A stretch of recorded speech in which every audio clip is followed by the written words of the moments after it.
continuación le presento la colaboración de mi amigo Juan Antonio Hernández, licenciado en comunicación, experto en periodismo deportivo y que estuvo ayer cubriendo directamente en la cancha el partido de Colombia. Juan, ¿cómo estás?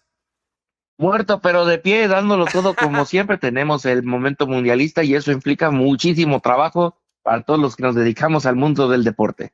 ¿Cómo te fue ayer? Cuéntanos. Pues la verdad, ayer no fue el día donde arrancó la fiesta, hay que decirlo. Esto empezó desde el jueves, que hubo banderazo de toda la fanaticada colombiana en México y también con el respaldo de muchísimos mexicanos. De hecho, se está hablando que este es el noviazgo del Mundial. México y Colombia son los novios este Mundial hasta que toque un enfrentamiento directo, ¿verdad? Ahí posiblemente se termine el amor, pero el festejo arrancó desde el jueves, que estuvo, perdón, desde antier, que fue el banderazo en el Ángel de la Independencia. Cientos y cientos de colombianos que se reunieron ahí para tocar música, sacar las banderas y alentar a su selección desde el día previo. Ayer el Azteca, de las 80,000 almas que habían en el estadio, y yo te digo que 78,000 iban con la selección colombiana, creo que eran pocos. La verdad, había muy poca afición uzbeca. Digo, se entiende, el viaje desde Uzbekistán para acá no es barato, no es corto, no es sencillo. Entonces sí, totalmente comprensible, además de que tenemos una gran diáspora colombiana, no nada más en México, sino también en Estados Unidos y Canadá. Hay muchísimo, muchísimo colombiano viviendo fuera. Entonces, pues eso también explica por qué había bastante afición colombiana ayer en el Azteca. Un juego que iniciarían ganando 1-0, se van al medio tiempo, empata a Uzbekistán al regreso, Colombia encuentra la oportunidad para el 2-1 y ya al final del encuentro consiguen el tercero, aprovechando los errores de la selección uzbeca, que está debutando en la Copa Mundial de Fútbol. Oye, Juan, y con esta fuerte presencia de aficionados colombianos, ¿tú dirías que la mayoría de los que estuvieron presentes en el estadio viajaron directamente para ver el juego o son también residentes de aquí, de la República Mexicana? Es difícil saberlo. La realidad es que, a ver, yo no dudo que muchos hayan viajado, pero no te puedo decir que la gran mayoría venían desde Colombia. O sea, yo Ajá. estoy muy consciente que tienen una gran colonia colombiana en los Estados Unidos, particularmente en los estados de la Florida, en los estados de Texas.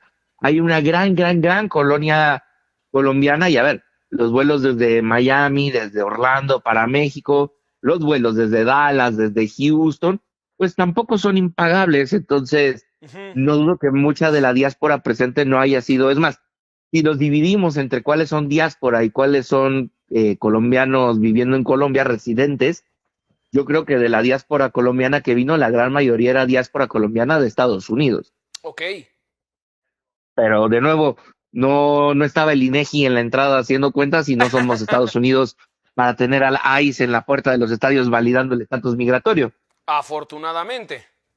Sí, no, digo, no se les ha ocurrido, ¿verdad? Pero al rato son capaces de querer pedirnos hacer eso también en los estadios, figúrate tú. Ganas no les faltan a los condenados. No, pues, el asunto aquí es no les den ideas, aunque bueno, bien dicen por ahí que la última vez que los Knicks quedaron campeones, al año siguiente el presidente tuvo que renunciar y saliéndose por la puerta de atrás. Digo, acaban de quedar campeones los Knicks, no lo digo por ninguna razón en particular. Pero ya vimos a Donald Trump cómo le fue ese día que fue a ver el partido de los Knicks, les llevó la mala suerte, perdieron, estuvo malo el juego, abuchearon al presidente y además hubo destrozos ese día en las calles.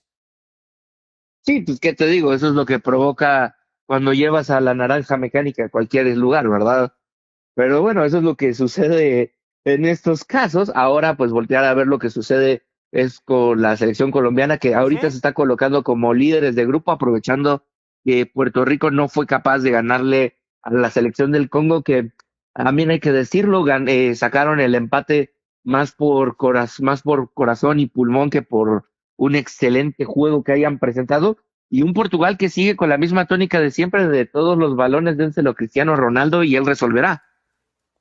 ¿Te parece que confiaron demasiado en su crack y a lo mejor ese también fue la clave de su derrota? Pues mira, yo no sé si considerar un crack una persona que ya tiene 6 mundiales, 40 años. A ver, si él viviera en México, en un par de años ya estaría cobrando beca del bienestar, ¿me entiendes? O sea, Cristiano no es ningún crack. A ver, fue el hombre uno de los hombres que destacó y Ujú. todo, pero a ver, ya es un hombre que está al pie del retiro. Este va a ser su último mundial, igual que el de Lionel Messi. llamarle crack. O sea, ya no es ninguna sorpresa que en caso de duda, balón para Cristiano. Entonces, si ya tienes 6 mundiales haciendo lo mismo, pues no te sorprenda que tus rivales ya te hayan tomado la medida. Oye, Juan, y ya que mencionas el caso de Messi, que también lo estamos viendo en lo que sería su último mundial, quería preguntarte tu opinión, creo que es la pregunta obligada. Marca 3 goles en su partido inaugural de esta justa deportiva, pero también está envuelto en la polémica. ¿Tú qué opinas? ¿Debió o no debió de haber sido expulsado Lionel Messi después de ese pisotón, de esa entrada tan fuerte por atrás? Personalmente creo que sí, incluso la polémica la podríamos iniciar desde antes porque para mí, si bien el gol de Argelia bajo el reglamento actual cuenta como un fuera de lugar, a mí me parece que no tienes ninguna ventaja si lo que está rebasando la línea del defensivo es una uña, ¿me entiendes? En el caso del argelino lo que estaba rebasando era la rodilla y una fracción del brazo. Creo que eso no te representa realmente ninguna ventaja, pero al final de cuentas la regla establece que eso es un fuera de lugar, se lo terminan marcando y eso evita el gol que en ese momento hubiera puesto arriba a la selección argelina 1-0.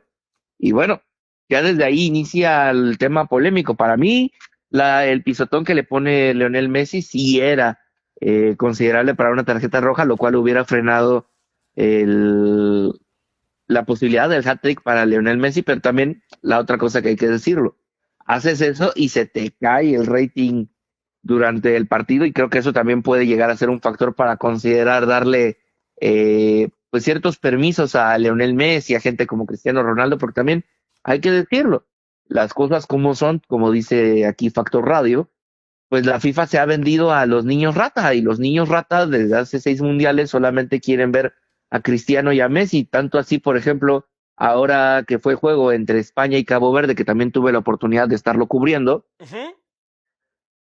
¿Sabes en cuánto estaba el boleto más barato en la reventa para el partido entre Cabo Verde y España? Ilumínanos. 350 euros. Ah, caray. Y eso te estoy hablando que era casi que hasta arriba y atrás de un poste. Híjole. El boleto más caro en la reventa ya estaba llegando a los 5,000 euros. No manches. ¿Y esto por qué? Porque todo el mundo asumía que los niños rata querían ver a Lamine Yamal y que iban a hacer todo para ver a Lamine Yamal, pero cuando Ok. se anuncia que Lamine Yamal y Nico Williams no van a ir como titulares para terminar de recuperarse de sus lesiones y estar pendiente para otros juegos, cosa que al final pues no le termina saliendo la ecuación al equipo de Luis de la Fuente, eh, pues los boletos se fueron para abajo. O sea, este boleto de los 5,000 euros, casi 6,000, acabó costando en reventa solamente 1,500 euros. Ok. De nuevo, esto en cuanto se anuncia que Lamine Yamal no va de titular y que al final Lamine termina entrando para los últimos 20 minutos de juego.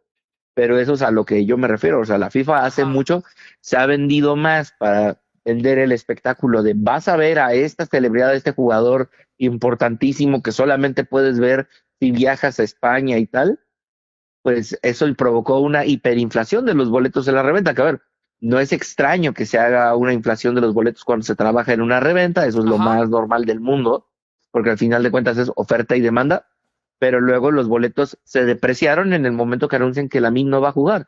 Y esta es información que yo te puedo dar porque está en la página de reventa oficial de la FIFA.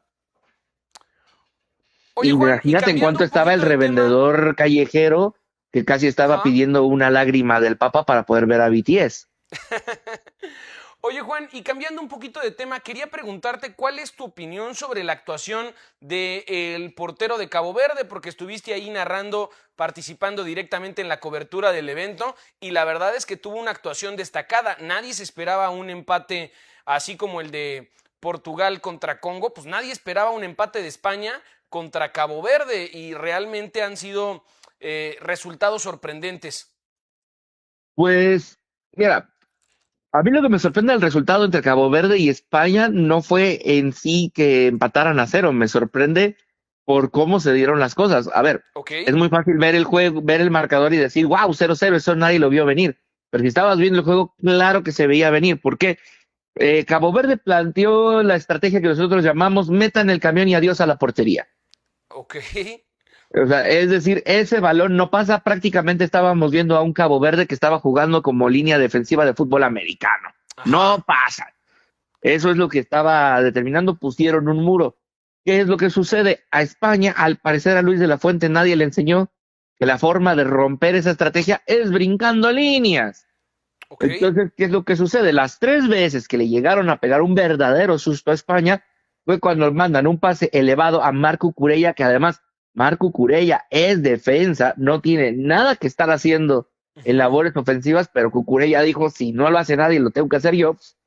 Y él estaba regresando los centros con la cabeza y ahí fueron los momentos donde ocurrieron los sustos. Ojo, esto no demerita el trabajo que hizo Bociña, este portero de 40 años y uno de los referentes de la selección caboverdiana, Ujú. pero a ver, Bociña realmente no fue tan exigido. Nos fuimos al medio tiempo con solamente 6 disparos de la selección española.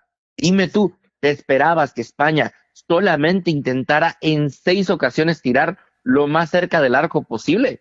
No, la verdad es que yo sí me lo imaginaba completamente bombardeado.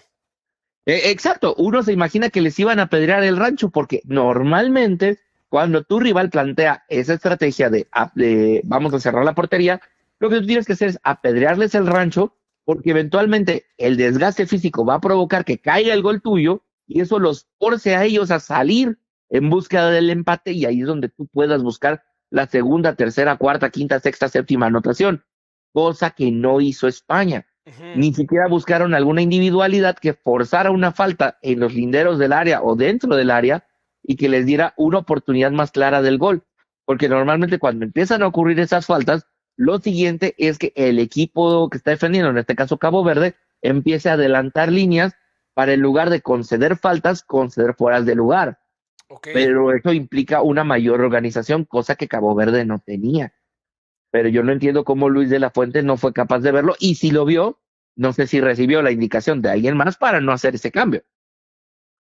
De acuerdo. Oye, Juan, y ya para terminar, pasemos al partido de México contra Corea del Sur que se disputará el día de hoy en Jalisco. ¿Cuál es tu pronóstico para esta tarde-noche? Pues mira, este es el partido más complicado en el presupuesto para la selección mexicana Ajá. de esta fase de grupos, porque Corea es el único rival que genuinamente representa un peligro para México y más ahora, después de la tontería de César Montes en el juego inaugural, donde se va expulsado y que es uno de los dos centrales con los que cuenta Javier Aguirre y bueno, ahora solo va a poder contar con uno para para este encuentro contra Corea.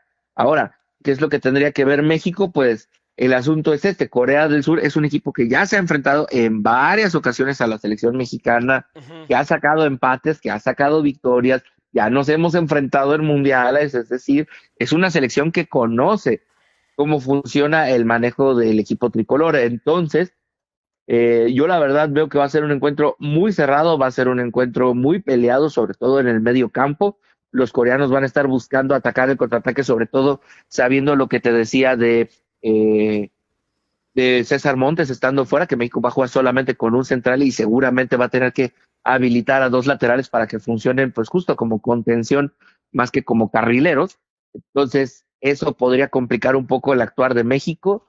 Yo creo que México va a ser el que va a estar proponiendo más el juego en el medio campo, pero lo mismo, los coreanos en este caso son jugadores que están en la Premier, son jugadores que están participando en España, que están participando en la Liga Italiana. Ujú. Eh, en la Eredivisie de Países Bajos. Es decir, tienen experiencia europea, saben lo que es moverse en estos espacios y otra desventaja que hay que manejar que no van a tener para este año, para esta jornada los coreanos. El partido es en Guadalajara, no vas a tener la presión que normalmente representa jugar a 2.400 metros sobre el nivel del mar y con 80,000 almas en tu contra. Ujú. Ahora, el Jalisco sigue siendo, digo, el estadio Akron, ahora sí, el estadio Guadalajara, es una fortaleza para la selección, pues todavía no lo sabemos. Realmente ha jugado muy poco el equipo mexicano, pues no nada más en Guadalajara, en general en territorio nacional. Ajá. Entonces, realmente saber qué tanto puede afectar la presión de la fanaticada es muy difícil de predecirlo. Lo que sí te puedo decir es que tampoco van a contar con el calor que normalmente suele pesar en la ciudad de Guadalajara. Entonces, esos factores externos no los vas a tener a tu lado, vas a depender 100% de lo que puedas hacer tú en el campo. y ahí es donde va a ser la verdadera prueba de fuego, porque además recordarle al auditorio, en este mundial van a calificar los mejores terceros lugares. Es decir, incluso México podría en el presupuesto permitirse una derrota con Corea para después buscar una victoria ante Chequia y depender del diferencial de goles. Ahora, el asunto es este, Corea ya le ganó a la República Checa. En este momento están empatados en puntos, lo que le está dando a México el liderato es que México tuvo ventaja de 2 goles, mientras que la selección de Corea solo ganó por 1 gol. Entonces, ese diferencial es lo que ahorita le estaría dando el primer lugar a México. Si México consigue la victoria contra Corea, prácticamente estaría amarrando boleto a la siguiente ronda, lo que faltaría averiguar en el juego contra Chequia y dependiendo de lo que haga Sudáfrica contra Corea del Sur, es contra quién nos tocaría. Eso es lo que está, de momento ahorita lo que estaría provocando también es que si termina la derrota ahorita como está sucediendo de la República de Sudáfrica con Chequia, prácticamente estaríamos garantizando que tanto México, Corea y Chequia serían los equipos que pasen a la siguiente ronda, todo dependiendo de cómo van a darse los resultados. Entonces también teniendo esto enfrente, Javier Aguirre necesita tener, pues arriesgar un poquito más sus cartas, porque si te equivocas, puede que jugar la ronda de eliminación directa ya no te toque jugar en territorio nacional y pasas como mejor tercero, que es otro de los factores que tiene que tener en cuenta la selección mexicana. Oye, Juan, y aquí tenemos algunas polémicas. Número 1, estuvo por ahí el tema de un dron sobrevolando el entrenamiento de Corea del Sur. Hay por ahí también un jaloneo entre el mismo equipo de Corea del Sur y su equipo de prensa. Y además las especulaciones de que si pasáramos en primer lugar, por cómo están acomodadas las tablas, podría tocarnos jugar contra Inglaterra. Pues sí, en el caso del dron, pues mira, siempre hay sospechas de todo en esta clase de eventos, eso no es ninguna noticia. Es más, creo que la noticia sería que no tengamos noticias de ese estilo. Ajá. Pero la realidad es que, a ver, se puede realizar la investigación, pero si no llega a ningún punto, pues realmente es más el salseo polémico que te puede generar que realmente, pues un trabajo de estudio. A ver, algo muy sencillo. La selección mexicana y todos los equipos tienen acceso a video. Han visto cómo se ha desarrollado ambas selecciones durante los otros partidos, los amistosos, ya se conocen bastante, ya realmente no te serviría de mucho sacar video en vivo de los entrenamientos, porque al final de cuentas, pues tú no sabes si lo que estás viendo lo están planeando directamente para el juego contra México, si realmente estás grabando la sección recreativa o de estiramiento incluso. Eh, entonces, eso es lo que yo creo que habría que esperar a ver, ¿no? Entonces, yo no creo que vayan a encontrar mucho. De nuevo, son sospechas de un posible dron volando. No hay como tal una evidencia que indique que uno, si era un dron el que estaba volando, dos, que los estuviera grabando, tres, quién era el que estaba manejando el dron. Entonces, eso yo creo que más que nada va a provocar temas de salseo. En el caso de los pleitos con la prensa coreana, pues mira, ¿qué te digo? El equipo de prensa de la selección coreana fue la que decidió que todo lo que se manejara lo iban a manejar ellos y no atenerse a los reglamentos y decisiones de la FIFA, que en teoría están en su derecho, pero a su vez también, pues sí tienen que acatar ciertos lineamientos y ahí es donde entra el jaloneo entre la FIFA, el comité organizador, la selección de Corea y su equipo de prensa, la prensa internacional. Entonces, pues también son temas extracancha que quizás alguno podría pensar que afecta, pero conociendo la disciplina que se maneja en el equipo coreano, muy probablemente no estén ni enterados de lo sucedido. Y creo que ahorita, más que nada, la noticia va a ser el momento gracioso donde Javier Aguirre básicamente aplicó la de Julio Caminero en el Mundial de Béisbol, de no entender directamente la pregunta en coreano de la entrevistadora y tener que utilizar el traductor y pedirles que se esperen tantito a que el traductor empiece a hablar para poder hablar ellos, ¿no? Está bien. Muchísimas gracias, Juan, por tu tiempo, por tu opinión, por tu valiosa perspectiva que tienes allá directamente cubriendo muchísimos de los eventos que se están realizando como parte del torneo de fútbol. Vamos a seguir en contacto contigo para que nos mantengas al tanto de toda la información. Recuérdale a nuestro querido auditorio dónde te pueden encontrar en las redes sociales. En todas mis redes sociales me pueden encontrar como Juanito por aquí, así me pueden encontrar en Instagram, así me pueden encontrar en TikTok. Y bueno, ahí es donde normalmente estoy compartiendo más que nada contenido de béisbol, pero ahora con el Mundial andamos vueltos locos de arriba para abajo y ahí estaremos compartiendo lo que esté sucediendo en este Mundial de Fútbol. Claro que sí, me lo imagino. Muchísimas gracias, Juan. Nos estamos viendo próximamente. Que tengas excelente día. Gracias igualmente y un abrazo para todo el auditorio.